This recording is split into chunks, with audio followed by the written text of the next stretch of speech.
Olá, existe uma dúvida muito comum. A pessoa mora, cuida, paga as contas de um imóvel, mas a escritura ainda não está no nome dela. E aí, pode construir, pode reformar? É exatamente sobre isso que vamos conversar. Vamos desvendar essa diferença entre ser proprietário e possuidor lá em São José do Rio Preto para descobrir quem tem, de fato, o direito de construir. Vamos lá? Vamos imaginar essa situação, que acontece bastante, né?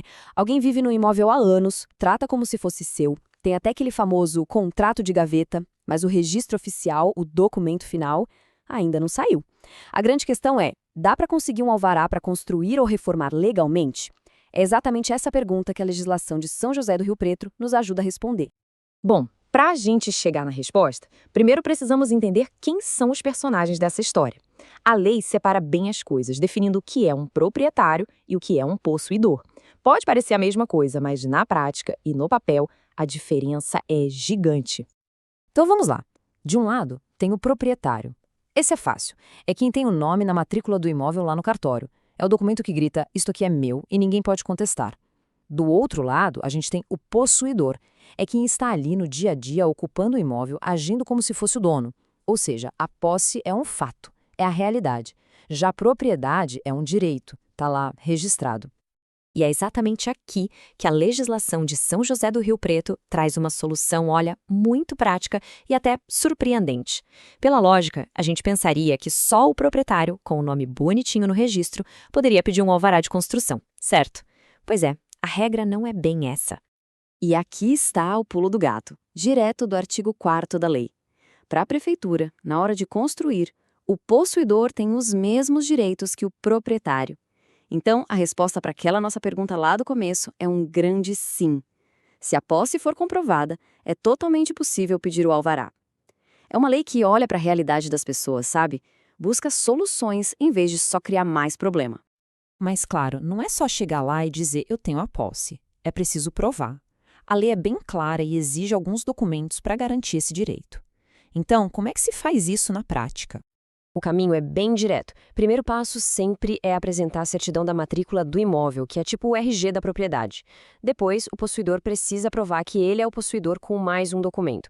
E aí a lista é bem flexível, como dá para ver. Pode ser um contrato de compra e venda, uma decisão de uso capião, enfim, várias opções. A ideia é justamente essa: reconhecer as diferentes formas de posse que existem. E aqui tem um detalhe muito importante, que está lá no parágrafo único do artigo 4º. Se o contrato que a pessoa apresentar for meio vago, sem detalhar o tamanho, as medidas do terreno, aí a prefeitura vai pedir também a certidão do registro. É uma forma de garantir que a construção vai ser feita no lugar certo e com o tamanho certo, sem erro. Ok, até agora a gente viu que o possuidor pode sim construir, mas esse direito não vem sozinho não. Ele chega junto com um pacotão de responsabilidades bem sérias. A prefeitura dá permissão, mas deixa muito claro quem vai segurar as pontas se algo der errado.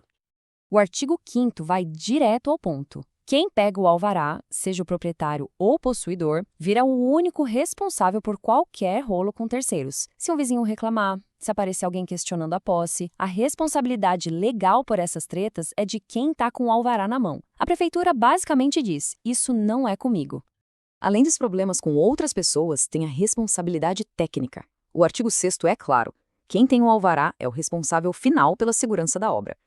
Isso quer dizer garantir que a construção seja firme, segura, que siga o projeto à risca. Se a parede cair, a culpa é de quem pediu a licença para construir. E esse ponto aqui é fundamental. A prefeitura trabalha na base da confiança. Segundo o artigo 8º, a responsabilidade de que cada documento apresentado é verdadeiro é inteirinha de quem está pedindo o alvará e do profissional técnico envolvido. Não tem margem para erro ou para dar uma de esperto. E para não deixar nenhuma dúvida do quão sério isso é, a lei fala com todas as letras.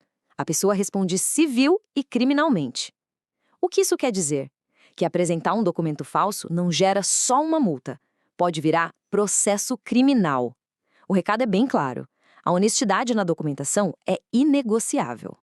Então, se a gente juntar todas essas peças, o quebra-cabeça se monta.